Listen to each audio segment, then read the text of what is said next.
Welcome to our February 17th edition of Gold and Black Live. I can't think of a more special guest to tee off the show, and President Mung Chiang will be joining us. I want to thank Triple X on the hill, but on the level of Purdue tradition since 1929. Mung is going to be has learned already about the great Purdue traditions. That's one of them there. And of course, State Farm agent Trent Johnson at trentismyagent.com. And Mung, first of all, we're grateful for the time today. You're a very, very busy person. You've been onboarding for a period of time, but now that you're in the seat here in about week number 7, but who's counting for you? Been an interesting experience. What's that been like to take the reins and go full force as the president, Purdue's 13th president of this great university? Well, thank you very much, Alan, first of all, for inviting me to be on your Gold and Black Live show, and great to be here. Boiler up. Now, yeah. I've been really enjoying my time here serving the entire Boilermaker community. And in particular, always say that the Daniels decade momentum will continue, except Harley-Davidson switching to Haagen-Dazs. So yeah, there you go. Got a bit of ice cream, I have to tell you this. And it's not all Haagen-Dazs either, all types of brands. Wherever I go, people say, hey, Mung, we heard that you like ice cream. Try our ice cream here. Yeah. So I got to do a lot more morning exercises these days to burn that off. Yeah, you had a chance, and as athletic teams go, you have high points. Purdue men's basketball has been ranked number 1. The women are making a long run to produce all of the intercollegiate sports. Tough game last night against Maryland, but returning home is always a good thing for Purdue sports team, and there's nothing like that environment in Mackey Arena. No, absolutely. Mackey is the most exciting arena in the United States. And look, Alan, we respect a good game. We always want to be competitive, and we always want to be in it, win it. But hey, new day, a new game. Yeah. Good. I think that's a good approach. I think Matt Painter will be saying the same thing. I even heard Purdue's freshman point guard Braden Smith basically say that exact same thing after the game. You got to move on. You got to turn the page, and this team will do that. You started your presidency on January 1st, and one of your first things, of course, I think it's a university holiday, but you were at a women's basketball game. You're front and center at these games. What kind of fan are you? I mean, in terms of do you wear it on your sleeve? Do you just love to watch? Do you love to have the family there? What kind of fan are you when you're in Ross-Ade Stadium or at Purdue sporting events? Well, I was delighted to see that on my first day of the new job, January 1 this year, that there was a home game, the women's basketball game there. And we won that game. Yeah. That was fantastic. 1 o'clock after lunch, I brought also my elder daughter with me to watch that game. And we want to be telling everybody what outstanding student athletes we have here at Purdue. And we deeply appreciate the whole staff. In particular, the coaches. Katie has been outstanding in what she's been doing with the team. And we know that we've got not only the football and the men and women basketball teams, but also quite a few other Division I intercollegiate athletic teams too. So I made the pledge to Mike Bobinski that I will be going to at least one game per season for each team. Yeah. In fact, today I'm going to go watch a tennis game in the afternoon as well. So for every team of our Boilermaker student athletes, we support them, we appreciate them. Yeah. Ice cream aside, what kind of are you an exercise person? Do you a chance to play sports growing up? What's been your background in terms of? I mean, you're a fit-looking guy, so you've got some of that going on. But what's a big part when you talk about on a personal level with respect to athletics? I don't know about fit-looking guy there. It's probably just the Zoom's photo filter effect. Maybe so. But I try to be. Staying fit and doing exercise every morning. I'm not sure if I'm being consistent anymore these days. I do some running. I do some swimming. Sometimes play a bit of basketball or tennis with our kids. And frankly, I think they are tired of me losing to them by now. So I Yeah. try to do my fair share. Yeah. When you have the chance, and change is the new constant. When you come in as a president, there's always change when it comes to that. Nothing is going, at least from a higher ed standpoint, and when you look at the athletics part of this, an unbelievable amount of change that's going on in it right now, from NIL, Yes. transfer portal. Yes. You've got a staff in Mike Babinski and company that run things there. You have a board of trustees that are very engaged. I mean, from certainly from Mike Berghoff to Mike Klipsch to Gary Lehman to Joanne Briette, they are all front and center athletics folks. But how do you manage that? How do you look at that as you're working into your role as president and dealing with that unprecedented change in the world of college athletics? Well, Alan, you're right. There's a lot of changes. First of all, just the NIL transfer portal, that's one big change coming. Another is NCAA Division One, generally speaking, right? And then, of course, our own conference, Big Ten Conference, is expanding, and that's also changing. And there's going to be a new commissioner as well. So it's always the who before the what, whether we're talking about athletics or academics or enterprises or government services, who before what. So we have a great AD. I call him the best AD in America, Mike Babinski. He gets Boilermakers. He gets Purdue's spirit as an outstanding academic institution in the Big Ten, but also extremely competitive athletically. We've got a great board of trustees. They're engaged and they lead with just like our entire teams of coaches and staff and student athletes. They lead with integrity. They lead with competitiveness. So I'm very confident that despite all the changes coming, Purdue will remain the type of institutions that you and our alumni can be very proud of. Yeah. When you look at now the Big Ten going from 14 to 16 schools, USC and UCLA, two great institutions, AAU institutions as well. And yet your role as president is going to be have a role in hiring that commissioner. What do you look when you look at that? What's going to be important as you replace Kevin Warren in that situation and be able to direct things moving forward? What kind of person do you think best fits that bill? Is there a category or a type that you are personally looking for? Though I know it'll be a group decision. Well, it will be a group decision by the Big Ten Council of Presidents and Chancellors. There's a search going on. So I won't be able to get into the details of an ongoing search, but I'll tell you that we look forward to a very outstanding new commissioner, and we look forward to Big Ten not only growing bigger, as obviously we are, but also be just the best conference in every way you can measure in the country. Yeah. When you look at that and you say that, again, unprecedented change when it comes to that, television contracts are a part of this. There's a lot of money that plays in it. And there is in the reality of higher education. You've got to be able to perform at the highest level.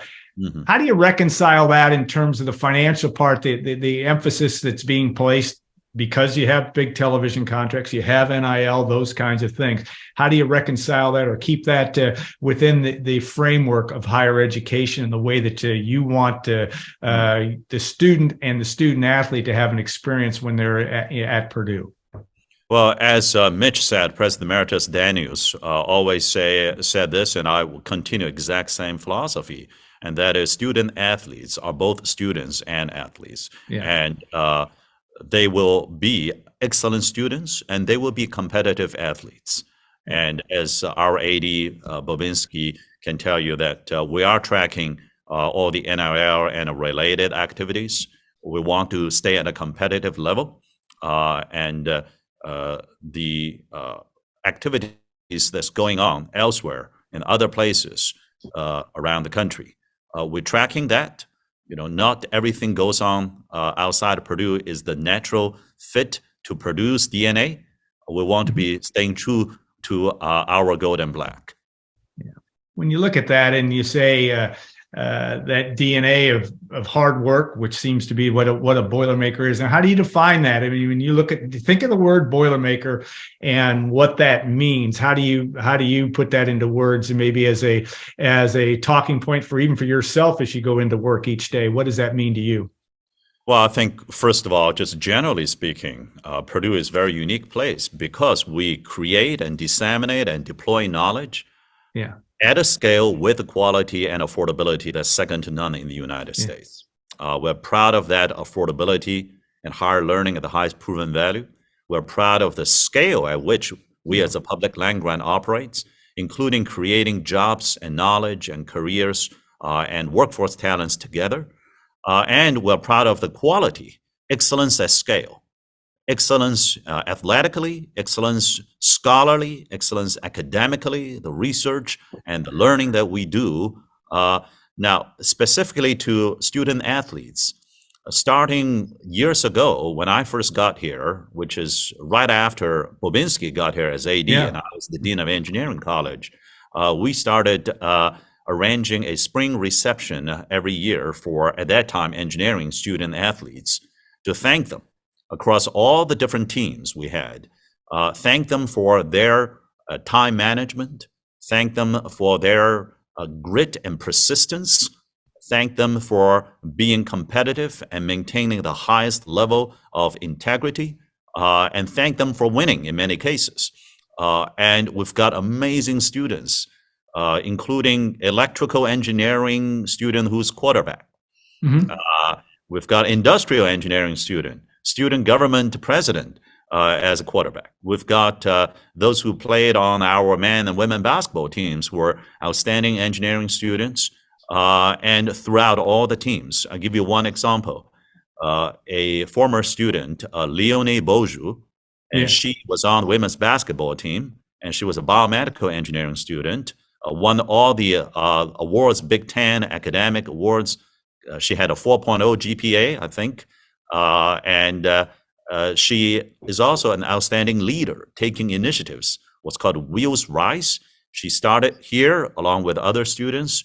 It's now become a national move where able-bodied athletes in basketball would sit on wheelchairs to play Paralympics basketball games with the Paralympic teams. And it's eye-opening experience for everyone watching or playing, right? So these are the kind of leader slash students slash athletes that we have here among the Boilermakers. You know, and that has made a huge impact from that standpoint. And when you look at and you set a new precedent when you started early on, had all the coaches over to Westwood, and that was I think made a very positive impression, at least with a couple of coaches I spoke with in terms of that. But how will you manage? Tell us about your management style. Obviously, as you work into a new job or a new role at the university, people will begin to find that out. But will you, from a management perspective, in terms of athletics, you've talked about Mike Bobinski and the great job he does. What role will you have? Monthly meetings with him? What's your style going to be in terms of how you're going to manage or at least oversee what goes on in athletics? Well, so first of all, thanks for highlighting that dinner. My wife, Kay, and I hosted for the coaches and Bobinski and his staff at Westwood. And other than, I think, Matt and Katie, the two of them couldn't be there because they are in season and playing. And I think Coach Katie was taking her team to Illinois. And if I'm not mistaken, they went on to win that game. They won that one. Another ranked team. Illinois, right before the snowstorm, they had to start going there. So other than Coach Katie and Coach Matt, I think most of the coaches were there, head coaches were there. And the message was very simple. We want to just say thank you, right? Because I know it's not an easy job. Even without those big changes coming to intercollegiate athletics, it's a tough job. For the students, for the coaches, for the staff. You got to be very disciplined. You got to be psychologically and physiologically conditioned all the time. And the students got to handle homework and finals while they handle very competitive schedule, right? So I just want to tell them how much we appreciate them. It's an essential part of our social fabric at a university like Purdue, right? And they win. They may not win all the time. We love them. We support them. Our alumni love them and support them. Our neighbors love them and support them, right? So it's really just to tell them how much we appreciate their hard work. Some of them just got here. Some of them have been here for decades. And throughout the spectrum, just to let them know that, you mean a lot to us. Yeah, well said. One thing when your interview with Dave Banger a couple of weeks ago, I thought it was interesting in terms of competitive advantage, almost talking about the term paranoia, but I don't know that you necessarily meant that in terms of always being, always having that little bit of uneasiness as you go into your job, because that keeps you sharp. Is that a management style that, how do you internalize, not only externalize that to when you're mentoring students about that philosophy and still keeping yourself positive and moving forward in the direction that you want to move? Well, I think I was quoting the former CEO of Intel, Andy Grove, decades ago, probably 30 years ago, when he said, "Only paranoid survives." I think it's the title of his book. Yeah, right. And of course, it's exaggeration for effect. Only the paranoid survives. Understood. But it does, I think, highlight a point, and that is, yes, you want to do the best, one brick higher every day. And yes, you also got to recognize that there are other universities, other teams, other research centers. They are trying to do the best they can as well. It's healthy competition, and you don't want to sit back, relax, and be complacent, right? You don't want to sit on the laurels. And Purdue got a great legacy in so many ways, the cradle of astronauts and the cradle of quarterbacks.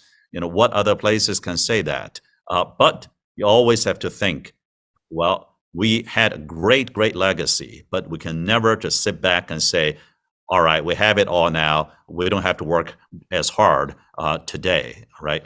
And if you think about our academic excellence at scale, yes, as of this moment, we still have a top 4 men's basketball team. And I know March is going to be a great month for our men and women's basketball teams, both Big Ten tournament and NCAA tournaments.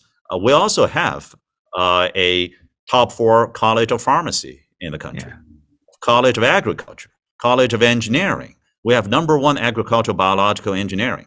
We have number 1 semiconductor research and education efforts. So none of that can be sustained or can be advanced if we sit back and relax. So, every morning is a new day, it's a new game. We got to redouble the effort. Yeah. I think maybe you can go into the men's basketball locker room today and give them that speech and tell them as they move forward that's a big part about what this is all about. Hey, Matt is going to do the best job possible. I don't need to be there, although I do enjoy watching all the games, and I had the pleasure to be introduced. I guess. At home. What was that like? I mean, at a wild standing ovation. I mean, it was as raucous as the rest of the crowd for that game. That had to feel great. Well, it felt great, and I tell you, it felt great, and I really appreciate. I don't know who triggered the standing ovation, but I also have to say that I was almost tempted to stay behind and tried a 3-pointer. Had I stayed behind, we might have lost the game. So I quickly got off the court and back to my seat to watch the rest of the game, which we went on to win that home game.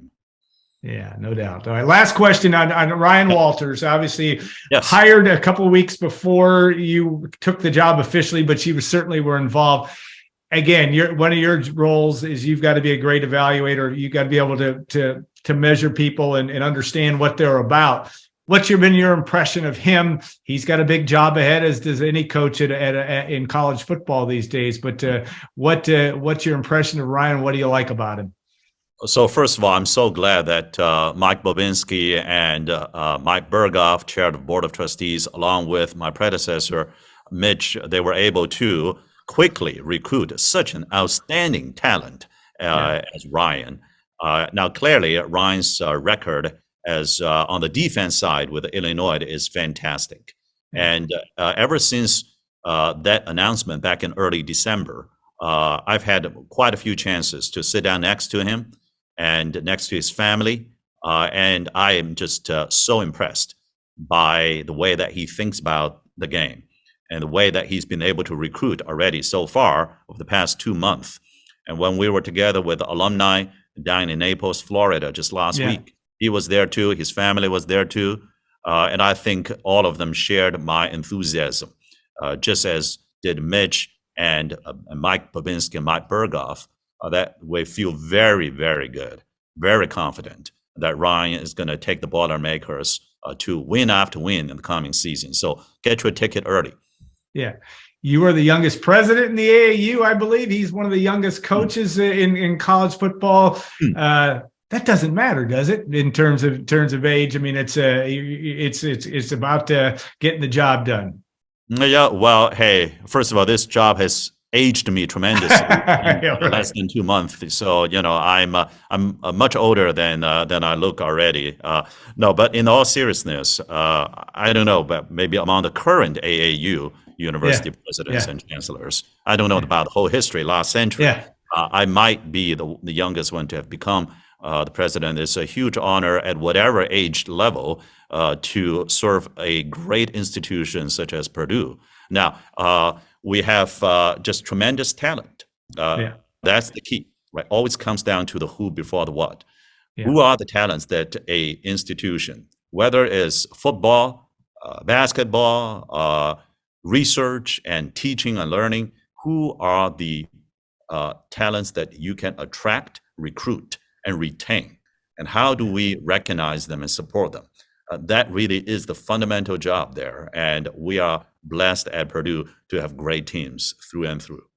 All right. Well, hey, thank you so much for your time. We'll make this an annual event if we can get on your calendar, which we appreciate your time so much. And I know that athletics is a great way to speak to some of the most passionate people about Purdue University. And it's very clear that you're going to want to do that. So thanks so much for your time. Enjoy the rest of your Friday, and we'll see you in Mackey Arena and Ross-Ade Stadium and other places, hopefully before long. But we appreciate every team, every sports. You're going to see me. And Alan, anytime you have time on your outstanding Gold and Black live show for me, I'll be there. All right, sounds good. Sounds great. Thanks so much for your time, and have a great rest of the day. Thanks. We'll be back in segment 2. We're going to have Hall of Fame weekend, by the way, and of course, Walter Jordan and Stuart Schweigert will join us. But again, thanks to President Mung Chiang for joining us. We'll be back in 2 minutes on Gold and Black Live.